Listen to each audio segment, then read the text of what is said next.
तो अस्सलाम वालेकुम बच्चे। ऑस्मोसिस एंड गार्ड सेल्स, ठीक है, ये हमारा आज का टॉपिक है जिसको अब हम लोग डिस्कस करेंगे। तो देखें बेटे, ऑस्मोसिस और गार्ड सेल्स, हमें पता है कि हमारे पास जितने भी प्लांट्स हैं, प्लांट्स के बेटे जो लीव्स होते हैं ना, ठीक है, इन लीव्स के अंदर हमें कुछ माइक्रोपोर्स मिलते हैं, ठीक है ना। There are some micropores that is present in the epidermis of leaf, जो लीफ की एपिडर्मिस में मौजूद होते हैं। अब बेटे एपिडर्मिस के अंदर जो ये मौजूद हैं, ये मेरे पास अब एक लीव है। अब डेफिनेटली इस लीफ की एपिडर्मिस के अंदर हमें जो है वो बेटा कुछ माइक्रोपोर्स मिलेंगे, और हम इन माइक्रोपोर्स को नाम देंगे कि ये बेटे स्टोमेटा होते हैं, ठीक है ना।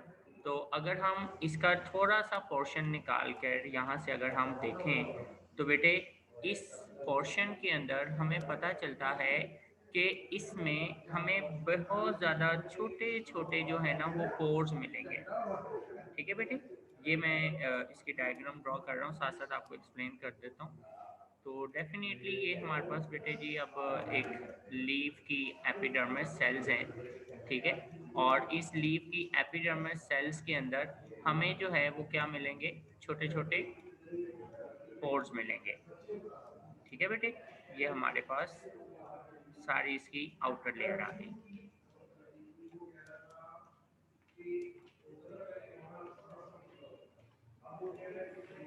ठीक है, अब इसके अंदर ना ये हमें मिलेंगे छोटे छोटे पोर्स।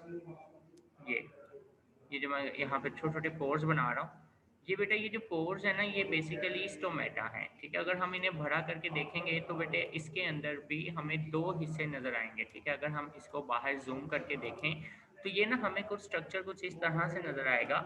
ये बेटा बेसिकली दो सेल्स होते हैं जिन्हें हम गार्ड सेल्स कहेंगे, ठीक है ना। They are known as guard cells. ये बेटा मेरे पास दो गार्ड सेल्स हैं, और इन गार्ड सेल्स के अंदर एक पोर पैदा होता है जिसे हम बोलते हैं स्टोमा, ठीक है जी।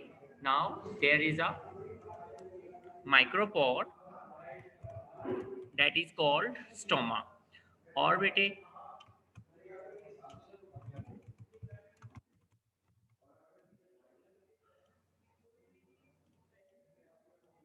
ये दोनों क्या कहलाएंगे, गार्ड सेल्स, ठीक है। अब देखो बेटे, इसमें ऑस्मोसिस का जो कॉन्सेप्ट है वो हमने देखना है, और इसके ज़रिए हमें पता चलेगा कि दिन के वक्त जो मोस्टली स्टोमेटा होते हैं ये ओपन रहते हैं, लेकिन रात के टाइम जो स्टोमेटा होते हैं ये बंद हो जाते हैं ना। What is the reason of this phenomena, इसकी रीज़न क्या है बच्चे। देखो बेटे, इसकी रीज़न ये है क्योंकि दिन के वक्त हमें पता है कि जब सनलाइट जो है वो इस लीफ के ऊपर गिरती है तो बेटा सनलाइट की वजह से they are able to make their glucose with the help of photosynthesis, ठीक है। ये फोटोसिंथेसिस परफॉर्म करेंगे और फोटोसिंथेसिस की मदद से ये अपने सेल्स के अंदर जो है ना वो ग्लूकोज बनाना शुरू कर देते हैं, ठीक है। तो यहाँ पर अब चूंकि फोटोसिंथेसिस हो रही है और उस फोटोसिंथेसिस के नतीजे में ये ग्लूकोज बनाएंगे, एंड डेफिनेटली जो ग्लूकोज होता है प्लांट्स उस ग्लूकोज को स्टोर कहाँ पे करेगा बेटा, उसको स्टोर करेगा ये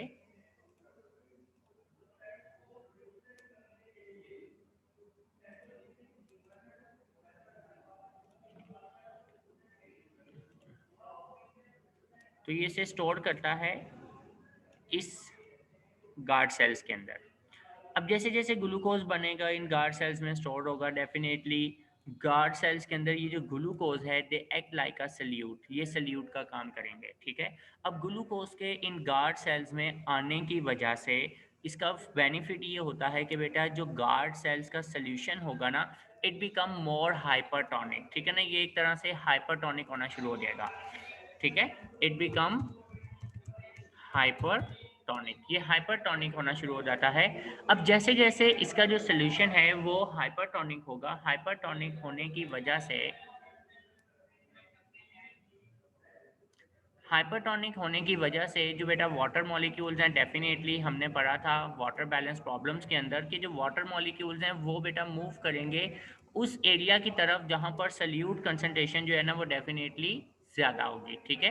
तो इसका मतलब ये हुआ कि जो फिर वाटर मॉलिक्यूल्स हैं वो इन हाइपरटोनिक सोल्यूशन की तरफ मूव करेंगे, और हाइपरटोनिक सोल्यूशन की तरफ मूव करते हुए बेटे इधर वाटर की जो कंटेंट है ना उसमें भी इजाफा होगा, ठीक है ना, यानी कि जो वाटर है वो डेफिनेटली इन गार्ड सेल्स में एंटर होना शुरू हो जाता है, और जैसे जैसे वो गार्ड सेल में एंटर होगा it will going to apply some pressure, ये बेटा इनकी वॉल्स के ऊपर ना प्रेशर भी डालेगा, ठीक है, जिससे एक टर्गर प्रेशर मेंटेन हो जाता है। और उस टर्गर प्रेशर की वजह से इसकी जो मेम्ब्रेन्स होती है ना बेटे वो बाहर की तरफ स्ट्रेच हो जाती हैं, ठीक है। अब इसके बाहर की तरफ स्ट्रेच होने की वजह से इसके दरमियान में ना एक ओपनिंग क्रिएट हो जाएगी, and this opening is called stoma. जब इसमें स्टोमा क्रिएट होता है तो बेटा याद रखिएगा इस स्टोमा के क्रिएट होने की वजह से ये जो बेटे गार्ड सेल्स हैं इनमें जब स्टोमा क्रिएट होता है ना तो हम कहते हैं कि स्टोमेटा ओपन हो गया है। और स्टोमेटा ओपन होने की वजह से प्लांट के जो लीव्स होते हैं वो अपनी बाकी एक्टिविटीज को परफॉर्म करना शुरू कर देते हैं, ठीक है। So in this way with the help of osmosis plants can open and close their stomata. अब इसी तरह अगर हम बात करें रात के टाइम, तो रात के time we know that there is no photosynthesis, ठीक है, क्योंकि सनलाइट अवेलेबल ही नहीं है तो फोटोसिंथेसिस भी नहीं होगी। एंड डेफिनेटली बेटा जो सारे दिन में ग्लूकोज प्लांट ने प्रोड्यूस करने के बाद इस गार्ड सेल में स्टोर किया हुआ था वो यहाँ से मूव कर दिया जाता है to the other parts of the plant, plant के दूसरे पार्ट्स के अंदर जो कि उनकी स्टोरिंग प्लेस हो सकती है, या फिर जहाँ उनकी नीड है ग्लूकोज की वहाँ पर उसको भेज दिया जाएगा। तो डेफिनेटली जब वो ग्लूकोज के मॉलिक्यूल्स यहाँ से बाहर निकल जाते हैं, स्केप होना शुरू हो जाते हैं, तो इनके बाहर निकलने की वजह से बेटा इसके अंदर जो सल्यूट कंटेंट है ना वो डिक्रीज होना शुरू हो जाता है। और जब सल्यूट कंसंट्रेशन डिक्रीज होगी तो डेफिनेटली सल्यूट कंसंट्रेशन के ड्रॉप होने की वजह से वाटर मॉलिक्यूल जो हैं वो भी यहाँ पर स्टे नहीं करेंगे। वाटर मॉलिक्यूल जो है वो भी इन गार्ड सेल से बाहर निकलना शुरू हो जाते हैं। अब जैसे जैसे water molecules in guard cell से बाहर निकलेंगे डेफिनेटली वहां पर मौजूद जो टर्गर प्रेशर था वो खत्म होना शुरू हो जाएगा। जैसे ही टर्गर प्रेशर वो खत्म होगा तो बेटा इनकी जो मेम्ब्रेन्स है ना वो फिर से आपस में मिलना शुरू हो जाती हैं, ठीक है। तो मेम्ब्रेन्स आपस में ज्वाइंट होने की वजह से जो इसके दरमियान में स्टोमा बना हुआ था वो स्टोमा, ठीक है, ऑलमोस्ट बंद हो जाएगा। और स्टोमा के बंद होने की वजह से हम कहते हैं कि जो बेटे स्टोमेटा है ना ये बंद हो गया है, ठीक है, स्टोमेटा बंद हो जाएगा। तो इसलिए दिन के वक्त स्टोमेटा जो है वो 90% से ज़्यादा प्लांट के लीव्स में स्टोमेटा ओपन होते हैं बिकॉज ऑफ दिस ऑस्मोसिस, और रात के टाइम मोस्टली प्लांट के स्टोमेटा बंद हो जाते हैं। And now this is a phenomena of opening and closing of stomata. Now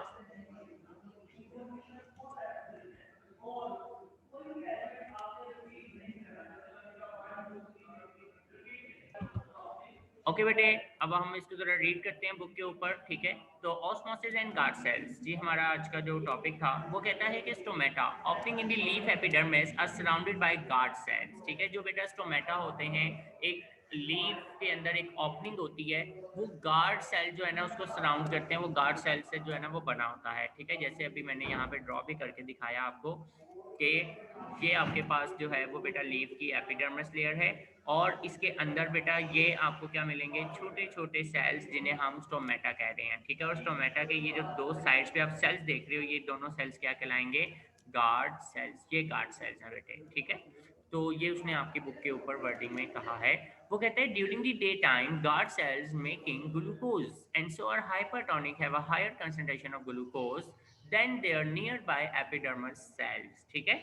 अब मैं एक बात आपको क्लियर कर दूं बेटे कि जो उसने आपकी बुक में वर्डिंग में कहा है ना कि guard cells are making glucose, ठीक है, एक बात क्लियर कर दूं बेटे, गार्ड सेल्स कभी भी ग्लूकोज बनाते नहीं है बल्कि वो एक्चुअली इसे स्टोर कर रहे होते हैं। It is just a storing place, ठीक है, it is not prepared in guard cells. ये बनता है क्लोरोफिल के अंदर, glucose are produce in chloroplast, chloroplast में प्रोड्यूस होगा। And after the formation of glucose it is carried toward the guard cells for their storing, ठीक है, वहां पर लाकर इन्हें स्टोर करना शुरू कर दिया जाता है।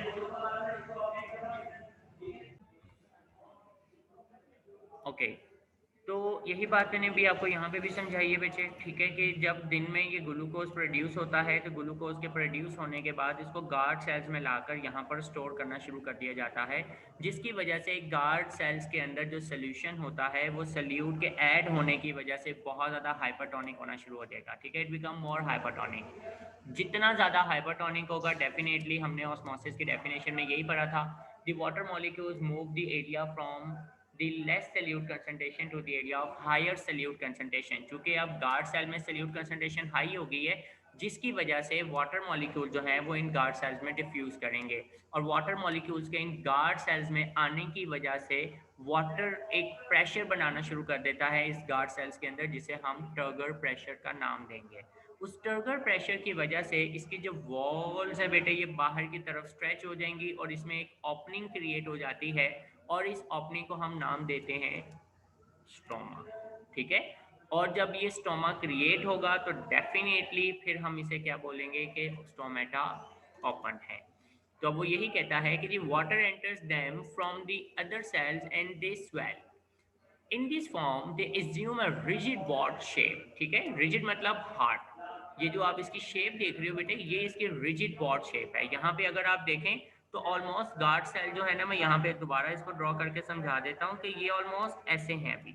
ठीक है, लेकिन जब इसके अंदर ट्रिगर प्रेशर मेंटेन होगा ना, तो ट्रिगर प्रेशर मेंटेन होने की वजह से ये यूं स्ट्रेच होगा और ये इस डायरेक्शन में स्ट्रेच होंगे।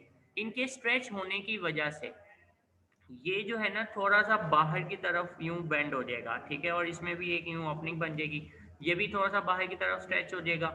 ठीक है, और इसमें भी एक ओपनिंग क्रिएट हो जाती है। Now this is called rigid bowed shape. ये इसकी रिजिड बॉड शेप है कि भाई एक तो ट्रिगर प्रेशर की वजह से वो हार्ड हो गया, ठीक है ना, और दूसरा इसकी जो ये शेप आ जाएगी, ये बॉड शेप है, जिसकी वजह से इसमें छोटी सी ओपनिंग क्रिएट हो गई है। ओके बेटे, अब इसके बाद वो ये आपसे कहता है कि एट नाइट, रात के वक्त, when there is a low solute concentration the guard cells water leaves them, they become flaccid. In this form, both guard cells rest against one another and the opening is closed। ठीक है, और अभी मैंने यही बात आपको समझाई कि रात के वक्त चूंकि अब लाइट नहीं होगी तो फोटोसेंसिस नहीं होगी। फोटोसेंसिस के ना होने की वजह से मजीद ग्लूकोज प्रोड्यूस नहीं होता, और गार्ड सेल्स के अंदर जो स्टोर्ड ग्लूकोज था, ठीक है, जो स्टोर हुआ था, डेफिनेटली इट इज रिमूव्ड, ये रिमूव करना शुरू कर दिया जाता है टूवर्ड देयर स्टोरिंग प्लेसेस, जहां इन्होंने फर्दर जाके स्टोर होना होगा या फिर जहां इनकी ज़रूरत होगी। ठीक है, तो ये जब वहां जाएगा और इसकी फिर स्टोरिंग प्लेसेस पे चला जाएगा, तो इन शॉर्ट गार्ड सेल्स में सल्यूट कंसंट्रेशन ड्रॉप हो रही है। सल्यूट कंसंट्रेशन के ड्रॉप होने की वजह से वाटर मॉलिक्यूल भी इसमें स्टे नहीं करेगा, डेफिनेटली वाटर भी यहाँ से बाहर निकलना शुरू हो जाता है, जिसकी वजह से वो जो टर्गर प्रेशर बना था, एक रिजिड बॉड शेप बनी थी, वो खत्म हो जाएगी, और ये फिर से अपनी उसी डायरेक्शन में वापस लौट आते हैं, और वो जो ओपनिंग थी स्टोमा, ये बंद हो जाती है, जिसे हम कहते हैं कि स्टोमेटा बंद हो गए हैं। ओके बेटे, तो ये अच्छा बेटे, इसकी मार्किंग आप लोग देख लें। ठीक है, इसका क्वेश्चन ऐसे ही आएगा, explain osmosis and guard cells. ठीक है, ऑस्मोसिस एंड गार्ड सेल्स को आपने एक्सप्लेन करना होगा। तो इसके जो है ना, आपने सिंपल ये जो लाइन है, stomata openings in the leaf epidermis are surrounded by the guard cells. ठीक है जी, ये आपने लाइन तो एज इट इज मेंशन करनी है। इसके बाद दो आपकी बुलेट्स बन जाएगी, इसमें एक बुलेट बनेगी, ठीक है, during day time, during day time, और बेटा ड्यूरिंग डे टाइम में आपने यहाँ तक जो है ना इसको मेंशन करना होगा, ये जो मैंने अभी हाईलाइट किया हुआ है। During day time guard cells are making glucose से लेकर क्रिएटेड बिटवीन डैम तक। ठीक है बेटे, एट नाइट, यहाँ पर आपकी हेडिंग बनेगी ड्यूरिंग नाइट, या ठीक है एट नाइट या ड्यूरिंग नाइट, तो ये आपका नेक्स्ट पॉइंट बन जाएगा। क्लियर बेटे, इस चैप्टर में से इसका जो है ना वो शॉर्ट क्वेश्चन सिंपल इस तरह से पूछ सकता है कि how stomata open during the day. ठीक है, ड्यूरिंग द डे ओपन कैसे होते हैं स्टोमेटा, तो बेटा आप ड्यूरिंग द डे लिखेंगे। ठीक है, कि how stomata opens during the day, इसमें से यही शॉर्ट आता है। अदरवाइज ये जो आपका पूरा टॉपिक है ना, ये आप चैप्टर 9 में डिटेल में डिस्कस करेंगे। ठीक है, ये चैप्टर 9 से मेजॉरिटी क्वेश्चन आता है इसका। अब आगे आते हैं तो हमारे पास नेक्स्ट आता है कि applications of knowledge about semi permeable membranes. ठीक है बेटे, एप्लीकेशन का मतलब है अप्लाई करना, इस्तेमाल करना, यूज़ करना। ठीक है, हमने सेमी परमिएबल मेम्ब्रेन को यूज़ करना है। हम सेमी परमिएबल मेम्ब्रेन को कहाँ पर यूज़ कर सकते हैं अपनी डेली लाइफ के अंदर, तो एप्लीकेशंस का मतलब ये है। इसका भी एक शॉर्ट क्वेश्चन यही आएगा बेटा कि right the application of knowledge about semi permeable membrane, कि भाई आपने सेमी परमिएबल मेम्ब्रेन का जो नॉलेज है उसको आपने कहाँ अप्लाई किया वो लिखिएगा, ठीक है। इसके दो पॉइंट्स आएंगे बेसिकली, और इन दो पॉइंट्स में से ये लाइन आपने एज इट इज लिखनी होती है बेटे कि the knowledge about semi permeable membrane is applied for various purposes. हम इसको डिफरेंट पर्पसेज के लिए इस्तेमाल करेंगे, ठीक है। इसमें से पहला पर्पस जो है वो आपके पास ये लिखा हुआ है कि सेमी परमिएबल मेम्ब्रेन जो है वी नो दैट कि it is a capable of separating substances, ठीक है। ये कुछ मटेरियल को गुजरने की इजाज़त देती है, कुछ को गुजरने की इजाज़त नहीं देती है, ठीक है। तो इसलिए इस बेस पर हम इसको अप्लाई कहाँ करेंगे, ठीक है ना। इसको अप्लाई करेंगे बेसिकली हम लोग फिल्ट्रेशन करने के लिए, चीज़ों को सेपरेट करने के लिए, ठीक है बेटे। अब जैसे कि मैं आपको एक सिंपल से एग्जांपल दे देता हूँ बेटा, कि एग्जाम्पल ये है कि अगर आपके पास कोई एक ऐसा मीडियम है, तो बेटा मीडियम के अंदर आपके पास वायरसेस और बैक्टीरिया एक साथ मौजूद हैं and you want to separate them, और अगर आप उन्हें सेपरेट करना चाह रहे हैं, ठीक है।